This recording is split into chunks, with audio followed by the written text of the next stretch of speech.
bareedina keetiif gubbaa fi keessa akkam jeetiin meeqamitti ibsa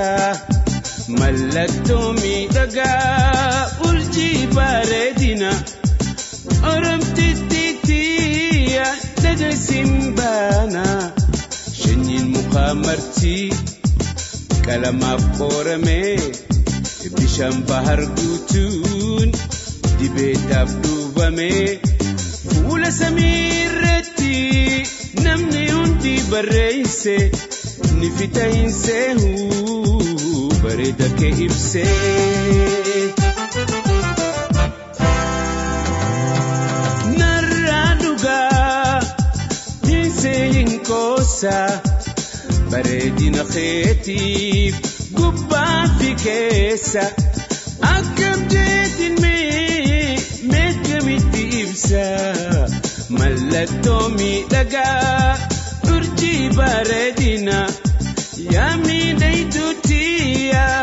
dhagaysin baana uumaa rabbii keessa bareedaan fiilamee khandachii khansamii maqaan isaa dhaawamee bakkee miidhagina hundi yoo waamamee takkalee sin geessu caalsisee si uumee narraa dhugaa hinsee hinkoosa bareedina keetiif gubbaa fi keessa akkam jeetiin meeqamitti ibsa mallattoo miidhagaa urjii bareedina yaa bareedduutiya dhagaysin baana bareedina uumaa sirraa dhangala'a kan kee jaalalaatu bar sirraa hanga'a khantasa si argee goggogeetti hafaa dhaabbatun soso'uun ta'uun ka'uu lafaa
bareedina keetiif gubbaa fi keessa akkam jeetiin meeqamitti ibsa mallattoo miidhagaa urjii bareedina yaa bareedduuti ana dhagaysin baana bifa kee miidhagsee amala bareechee maal sitti guusatee hunda kee tolchee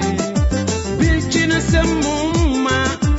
hayyummaa uumamaa arjoome si khannee jaalala ilmaa namaa narraa dhugaa hinsee hinkoosa bareedina keetii gubbaa fi keessa akkam jeetiin meeqamitti ibsa mallattoo miidhagaa urjii bareedina